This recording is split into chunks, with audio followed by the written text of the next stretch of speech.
जाएंगे। आज के वचन से हम लोग मनन करेंगे कि बाइबल हमें क्या सिखाती है। जब हम परमेश्वर के वचन को पढ़ते हैं, हम देखिए परमेश्वर के वचन को केवल पढ़े ही नहीं, वरन परमेश्वर के वचन को पढ़कर उसको जीवन में हम लागू करने वाले भी बने। यूहन्ना रचित सुसमाचार उसका 8 अध्याय, the gospel of John chapter 8 versus starting from 32, उसका 8 अध्याय 32 पद से लेकर हम लोग 36 पद तक हम लोग अध्ययन करेंगे।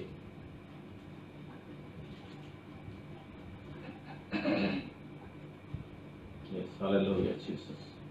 तुम सत्य को जानोगे और सत्य तुम्हें स्वतंत्र करेगा। उन्होंने उसको उत्तर दिया, हम तो अब्राहम के वंश से हैं और कभी किसी के दास नहीं हुए, फिर तू कैसा कहता है कि तुम स्वतंत्र हो जाओगे। यीशु ने उनको उत्तर दिया, मैं तुमसे सच सच कहता हूँ कि जो कोई पाप करता है वह पाप का दास है। दास सदा घर में नहीं रहता, पुत्र सदा रहता है। इसलिए यदि पुत्र तुम्हें स्वतंत्र करेगा तो सचमुच तुम स्वतंत्र हो जाओगे। आमीन। परमेश्वर इन वचनों के पढ़े जाने पर आशीष दे। प्रभु हमसे बोले और बातचीत करे और प्रभु हमारी जरूरतों को पूरा करे, यीशु के नाम से आमीन। हालेलुया। खास रूप से आज हम 36 वचन पर मनन करेंगे। इसलिए यदि पुत्र तुम्हें स्वतंत्र करेगा तो सचमुच तुम स्वतंत्र हो जाओगे। इंग्लिश में पढ़ देंगे इसको एक बारी। So if the Son sets you free, you will be free indeed. So if the Son sets you free, you will be free indeed कर परमेश्वर के, यानी तुम वास्तव में सचमुच में स्वतंत्र हो जाओगे कर परमेश्वर का वचन कहता है। यहाँ पर 32 पद कहता है कि यदि तुम मेरे वचन में बने रहोगे तो सचमुच मेरे चेहरे ठहरोगे, ठीक है। और उसके बाद तुम सत्य को जानोगे और सत्य तुम्हें स्वतंत्र करेगा, ठीक है। सत्य तुम्हें स्वतंत्र करेगा। सत्य क्या है? सत्य परमेश्वर का वचन है। और यदि हम सत्य को, परमेश्वर के वचन को जानेंगे, परमेश्वर के वचन में बने रहेंगे, यानी उसके अनुसार चलेंगे, तो बाइबल कहती है कि तुम वास्तव में स्वतंत्र हो जाओगे, छुटकारा पाओगे, आजादी को पाओगे। आज हम सबको जो है आजादी की आवश्यकता है, छुटकारे की आवश्यकता है। हम लोग किसी न किसी प्रकार के बंधन में आज लोग बंधे हैं। लोग शारीरिक जो बंधन में बंधे हुए हैं, बीमारी, कईयों को सालों से बीमारी है और बीमारियों ने उनके अंदर घर बना रखा है और लोग उस शरीर की वेदना से, शरीर की परेशानी से लोग छुटकारा पाना चाहते हैं। बहुत से लोग आज मानसिक बंधन में बंधकर हम हो सकते हैं और शैतान ने हमारे मनों के अंदर अनेक प्रकार के विचारों को, अनेक प्रकार के विचार में उठने वाले जो हैं बंधन को उसने डाल रखा हो और उसने हमारे मन को, हमारे मनों को उसने बांध रखा हो ताकि हम कहीं और ना सोचें, केवल शैतान की बातों को हम सोचते रहें। कुछ लोग स्वभाव से, पाप के स्वभाव से, पाप के कार्यों से जो है बंधन में बंधे हों और उस पाप के कार्य से, पाप के कामों से, बंधन से आज हम छुटकारा पाना चाहते हों। और जो हम लोग परमेश्वर से बचकर पाप करते हैं, उन पाप के अंदर हम छुटकारा को पाना चाहते हैं। बहुत से लोग आज निंदा के अंदर, शर्मिंदगी के अंदर जीवन को जी रहे हैं और वो चाहते हैं कि कुछ ऐसा कार्य उनके जीवन के अंदर हो, उनकी निंदा, उनकी नाम धराई उनके जीवन से चली जाए, शर्मिंदगी उनके जीवन से चली जाए। ये निंदा कई प्रकार की हो सकती है। हो सकता है कि गरीबी की निंदा हो सकता है कि निसंतान जो बांझपन की निंदा हो सकता है कि कई लोगों की लंबे उम्र तक शादी नहीं होती है, लोग जो हैं उसकी चिंता में बैठे हों, उसकी निंदा में हों। लेकिन परमेश्वर का वचन क्या कहता है? परमेश्वर का वचन कहता है कि यदि हम सत्य को जानेंगे, ठीक है, ये सारी निंदाएं, ये सारी परेशानियां, ये सारी बीमारियां और ये सारे बंधन जो हैं हमारे जीवन से चली जाएंगी, खत्म हो जाएंगी। प्रभु उसे खोलकर आजाद कर देगा यदि हम सत्य को जानेंगे। सत्य क्या है? जैसे मैंने पहले बताया, यदि हम परमेश्वर के वचन को जानेंगे तो प्रभु यीशु मसीह कहते हैं कि मैं तुमसे सच कहता हूं, तुम सत्य को जानो और सत्य तुम्हें जो है स्वतंत्र कर देगा, ठीक है। और बाइबल आगे कहती है कि इसलिए यदि तुम्हें पुत्र स्वतंत्र करेगा, तुम वास्तव में जो है स्वतंत्र हो जाओगे, ठीक है। यानी यदि प्रभु यीशु मसीह हमें स्वतंत्र करते हैं, प्रिय परमेश्वर के लोगों, हम निश्चय ही हम स्वतंत्र हो जाएंगे। यानी इसका अर्थ है कि और कोई ऐसी चीज नहीं है, और कोई ऐसा शख्स नहीं है, और कोई ऐसी ताकत नहीं है जिससे हम स्वतंत्र हों या हमें कोई छुड़ाए। प्रभु यीशु मसीह हमें वास्तव में जो है स्वतंत्र करेगा, क्योंकि परमेश्वर का वचन कहता है कि उसने हमारे लिए लहू बहाया है, उसने हमारे लिए अपने प्राण को दिए हैं, उसने हमारे लिए कष्ट उठाया है ताकि हम स्वतंत्र हो जाएं, ताकि हम जो है आजाद हो जाएं। ठीक है, परमेश्वर का वचन कहता है कि आज हमारी समस्या कुछ भी क्यों ना हो, जितने लोग आज हमें सुन रहे हैं, जितने लोग आज परमेश्वर के वचन को सुनने के लिए बैठे हैं, आज आपकी समस्या कुछ भी क्यों ना हो, ठीक है, आज आपकी आवश्यकताएं कुछ भी क्यों ना हो, यदि हम प्रभु के वचनों को ध्यान से सुनते हैं और उसको सुनकर उसके अनुसार करेंगे तो निश्चय ही परमेश्वर हमें छुटकारा देगा। हालेलुया, निश्चय ही परमेश्वर हमें छुटकारा देगा और हमें परमेश्वर छुटकारा देकर प्रभु हमें हमारे बीमारी से, हमारे कष्ट से, हमारे निंदा से, हमारे उद्धार से परमेश्वर हमें स्वतंत्र करेगा, आजाद करेगा। ठीक है, यहाँ बाइबल कहते हैं कि हमें आजादी चाहिए, हमें स्वतंत्रता चाहिए। हम किस प्रकार स्वतंत्रता को प्राप्त करेंगे, कैसे हमारे जीवन के अंदर प्रभु की वो छुटकारे की सामर्थ कार्य करे, किस प्रकार से हम पापों के बंधन से आजाद होकर छुटकारा प्राप्त कर सकते हैं। परमेश्वर का वचन कहता है कि हम छुटकारा तभी प्राप्त करेंगे जब हम परमेश्वर के वचनों के अनुसार कार्य करेंगे। यदि हम परमेश्वर के वचन के अनुसार कार्य नहीं करते हैं, प्रिय परमेश्वर के लोगों, छुटकारा हमारे जीवन के अंदर आकर कार्य नहीं करता है। प्रभु तभी अपने वायदों को हमारे जीवन में पूरा करता है जब हम उसकी आज्ञाओं को मानकर जो है चलते हैं।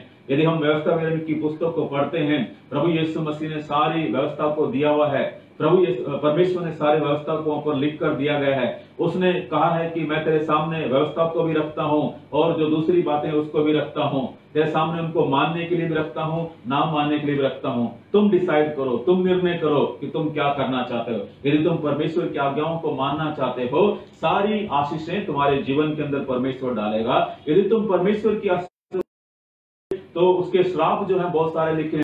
बाइबल कहती है कि उन श्रापों को परमेश्वर तुम्हारे जीवन के अंदर जो है डाल देगा। इसलिए प्रिय परमेश्वर के लोगों, प्रभु स्वयं कहता है कि तुम जीवन को ही चुनो, तुम आज्ञा मानने को ही चुनो, ताकि तुम परमेश्वर से आशीष पा सको, प्रभु से आशीष को अपने जीवन के अंदर ले सको। भजन संहिता उसका 50 अध्याय हम 14 पद और 15 पद पढ़ेंगे कि बाइबल हमें क्या कहते हैं कि हम कैसे छुटकारा पा सकते हैं, किस प्रकार से हम छुटकारा पा सकते हैं।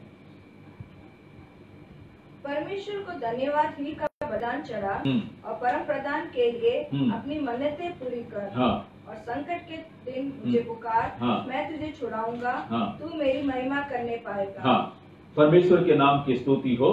हम लोग बहुत बार क्या करते हैं, परमेश्वर के वचनों को बड़े उतावली से पढ़ते हैं। ठीक है, हमने जो खोला परमेश्वर के वचन को पढ़ा, जो हमें अच्छा लगा उस वचन को हमने याद कर लिया, उसको हम लोग बार बार उच्चारण करने लगते हैं कि ओ प्रभु ने मुझसे बोला है, और बातचीत करता है। लेकिन हमें परमेश्वर के वचन को बड़े ध्यानपूर्वक पढ़ने की आवश्यकता है।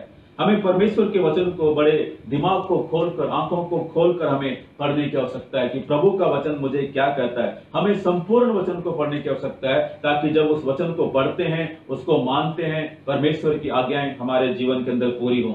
जब हमने इस 2 वचन को पढ़े, यहाँ पर लिखा है परमेश्वर को धन्यवाद ही का बलिदान चढ़ा और परम प्रधान के लिए अपनी मन्नतें पूरी कर, और संकट के दिन मुझे पुकार, मैं तुझे छुड़ाऊंगा और तू मेरी महिमा करने पाएगा। हम लोग क्या करते हैं कि जो अच्छा लगता है उसको ही हम ले लेते हैं। हम इसमें से 15 वचन को हम लेकर पढ़ना शुरू करते हैं कि प्रभु ने कहा है कि संकट के दिन तू मुझे पुकार, मैं तुझे सुनूंगा, तेरी महिमा को बढ़ाऊंगा और मैं तुझे छुड़ाऊंगा कर परमेश्वर का वचन पढ़ता है। हम उसको अंडरलाइन कर देते हैं, उसको मार्किंग कर देते हैं, उसको कलर कर देते हैं कि वचन बहुत अच्छा है, और उसको हम उच्चारण करना शुरू करते हैं। लेकिन परमेश्वर का वचन क्या कहता है, कब परमेश्वर हमें जो है परमेश्वर छुड़ाएगा, ये वचन अधूरा है। ठीक है, कब परमेश्वर हमें छुड़ाएगा, जब हम परमेश्वर की पूर्ण बातों को मानते हैं। यहाँ पर वचन कहता है कि परमेश्वर को धन्यवाद ही का बलिदान चढ़ा। ठीक है, बलिदान, अनेक प्रकार के बलिदान उस समय पुराने नियम के अंदर होते थे, क्योंकि उस समय यह व्यवस्था थी कि यदि कोई पाप करता है, कोई गलत कार्य करता है, वो परमेश्वर के सामने जाकर बलिदान करे। ठीक है, किसी भी चीज को वो बलि करे, उसका लहू बहाया जाए, ताकि जो दंड जो मिलना है वो दंड उसको मिले और वो जन जो है बच जाए। यहाँ पर हम देखते हैं कि परमेश्वर के अंदर जो है बहुत सारे लोग जो बलिदान करते थे, पाप बलि करते थे, मेल बलि करते थे, वो लोग अन्न बलि परमेश्वर के सामने चढ़ाते थे, ताकि परमेश्वर का क्रोध उन पर ना आए, परमेश्वर उन पर जो है अपने जीवन के आशीष को उन्हें दे। यहाँ पर परमेश्वर का वचन कहता है, हम इसको और ऊपर तक पढ़ते हैं। प्रभु कहता है कि मैं बैलों के बलिदान से मैं प्रसन्न नहीं होता हूँ, मैं मेढ़ों के बलिदान से मैं प्रसन्न नहीं होता हूँ। कहता है कि क्या मैं बैलों का मांस खाऊं, क्या मैं भेड़ों का या बकरों का मैं खून पीऊं। परमेश्वर कहता है कि ऐसा नहीं है। बाइबल कहती है, परमेश्वर का वचन कहता है, तुम मुझे केवल धन्यवाद ही का बलिदान चढ़ाओ। हालेलुया। परमेश्वर का वचन कहता है, मैं इससे प्रसन्न नहीं होता जब तुम चाहते हो कि तुम्हारे जीवन के अंदर मैं काम करूं, तुम चाहते हो कि मैं तुम्हारे जीवन के अंदर आशीष को लेकर आऊं, छुटकारे को लेकर आऊं। परमेश्वर का वचन कहता है, केवल अपने परमेश्वर को धन्यवाद ही का बलिदान चढ़ा। ठीक है, धन्यवाद का बलिदान क्या है? ठीक है, किस प्रकार हम परमेश्वर को धन्यवाद का बलिदान दे सकते हैं? धन्यवाद के बलिदान के लिए ना हमें किसी पशु को बलि करना है, ना हमें अन्न को ले जाकर परमेश्वर के सामने चढ़ाकर जलाकर उसे बलिदान करना है या होम करना उसके सामने, या हमने किसी पशु को या पक्षी को बलिदान करके उसको लहू बहाने की आवश्यकता नहीं। धन्यवाद का बलिदान क्या है? धन्यवाद का बलिदान हमारे अपने ही शरीर को इस्तेमाल करना है। हमें सोचना है कि प्रभु ने मेरे लिए क्या किया, उन चीजों को हमें याद करना है जो प्रभु ने मेरे लिए क्या किया, और याद कर उन तमाम चीजों के लिए हम परमेश्वर को धन्यवाद दे सकते हैं। जैसे प्रभु को हम कह सकते हैं कि मैं अशांत था और यहोवा शालोम तूने मुझे शांति दी, प्रभु तेरा धन्यवाद हो। हम प्रभु को कह सकते हैं कि जब हम तंगी में थे, मुसीबत में थे, हम कह सकते हैं कि यहोवा इरे तूने मेरी जरूरतों को पूरा किया है, तेरा धन्यवाद हो। हम कह सकते हैं परमेश्वर के सामने जब हम बीमार थे, ओ यहोवा राफा तूने अपने वचन को भेजा है, मुझे तूने परमेश्वर चंगाई दी है। हम कह सकते हैं कि यहोवा राहा तू हमारा चरवाह है, तूने हमें हरी हरी चराइयों में चराया है, हमारी जरूरतों को पूरा किया है, हम तेरा धन्यवाद करते हैं। जब धन्यवाद का बलिदान हम परमेश्वर को चढ़ाते हैं, प्रिय परमेश्वर के लोगों, प्रभु हमसे प्रसन्न होता है। ना भेड़ों के बलिदान से, ना बैलों के बलिदान से, केवल प्रभु हमारे होठों के बलिदान के द्वारा परमेश्वर हमसे प्रसन्न होता है। हालेलुया। इसलिए ये बलिदान सबसे उत्तम है। हम अपने आशीषों को गिनकर, परमेश्वर के किए उपकारों को गिनकर और परमेश्वर की बातों को जानकर कि उसने हमारे जीवन में क्या क्या कार्य किए हैं, हम सब मिलकर जो है अपने होठों से 24 घंटे हर समय परमेश्वर को धन्यवाद का जो है बलिदान चढ़ा सकते हैं। धन्यवाद का बलिदान देने वाला जो है भला मनुष्य है, वो धन्य है, और प्रभु उसको जो है आशीष देता है। यहाँ पर परमेश्वर के वचन में भजन 103 में लिखता है कि हे मेरे मन यहोवा को धन्य कहे, और जो कुछ भी तुझ में है उसके पवित्र नाम को, उसके भले नाम को जो है धन्य कहे। ठीक है,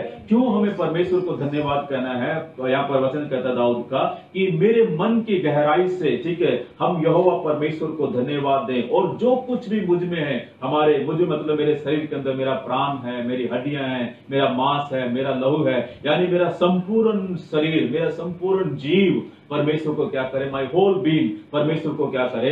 धन्यवाद चढ़ाए। ठीक है, इसका अर्थ है कि परमेश्वर के किए उपकारों को जानकर, समझकर, उसको पहचान कर हम परमेश्वर को धन्यवाद चढ़ाएं। जस्ट मुंह से हम धन्यवाद ना चढ़ाएं, वरन परमेश्वर के किए उपकारों के लिए उसको धन्यवाद चढ़ाएं। क्या कहता है? वह तेरे हे मेरे मन यहोवा को धन्य कहे, और जो कुछ भी मुझ में है वह उसके पवित्र नाम को धन्य कहे। हे मेरे मन यहोवा को धन्य कहे, और उसके किसी भी उपकार को ना भूलना। हालेलुया। प्रभु ने नित्य हमारे जीवन में उपकार किए हैं, और प्रभु हमें रोज छुड़ाता है, प्रभु हमें रोज बचाता है, प्रभु हमें रोज जो है संकट से, मुसीबत से छुड़ाकर प्रभु हमारा साथ देता है। तो बाइबल कहते हैं उसके किसी भी उपकार को ना भूलना। हालेलुया। हम कब परमेश्वर के उपकार को नहीं भूल सकते? तभी होगा जब हम सुबह उठकर रोज परमेश्वर के हर एक उपकार को नाम बनाम गिनेंगे, चाहे वो छोटी से छोटी आशीष हो। उसने आपके बच्चों को स्वस्थ जीवन दिया है, उसके लिए धन्यवाद करें। उसने आपके बच्चों को पढ़ाई में सहायता की है, उसको धन्यवाद दें। आपके बच्चों को, आपको आने और जाने में उसने सहायता की है, उसका धन्यवाद दें। आपको रहने के लिए घर दिया है, उसका धन्यवाद दें। आज इस समय लोग मरी में मर रहे हैं, लोग डर रहे हैं, लेकिन आप परमेश्वर के सामने सुरक्षित बैठे हैं। प्रभु ने संभाल कर रखा है, जरूरतों को पूरा किया है, उसके नाम को धन्यवाद दें। बाइबल कहती है कि उसके किसी भी उपकार को ना भूलना। हालेलुया। आगे कहता है कि वही तेरे सब धर्मों को क्षमा करता है, वही तेरे सब पापों को जो है चंगा करता है, वही तो तेरे प्राण को नाश होने होने से बचा लेता कर परमेश्वर का वचन कहता है। इवन बाइबल कहती है कि हमारे रोग को, हमारे पाप को परमेश्वर हमारे जीवन से निकाल कर दूर करता है, हमें नष्ट होने से बचाकर प्रभु ने रखा है। इसलिए परमेश्वर के लोगों, हमें नित्य परमेश्वर को धन्यवाद का बलिदान चढ़ाना। हालेलुया। हम नित्य परमेश्वर को अपने होठों से कह सकते हैं, प्रभु हम तेरा धन्यवाद करते हैं, हम तेरी स्तुति करते हैं, हम तेरी महिमा करते हैं प्रभु, हम तेरा धन्यवाद करते हैं प्रभु कि तूने हमें बचा कर रखा है, तेरे नाम की स्तुति हो। इसलिए हम क्या करें, बाइबल कहती है हम केवल जस्ट मुंह से बोलकर धन्यवाद देकर हम चुप न रह जाएं, लेकिन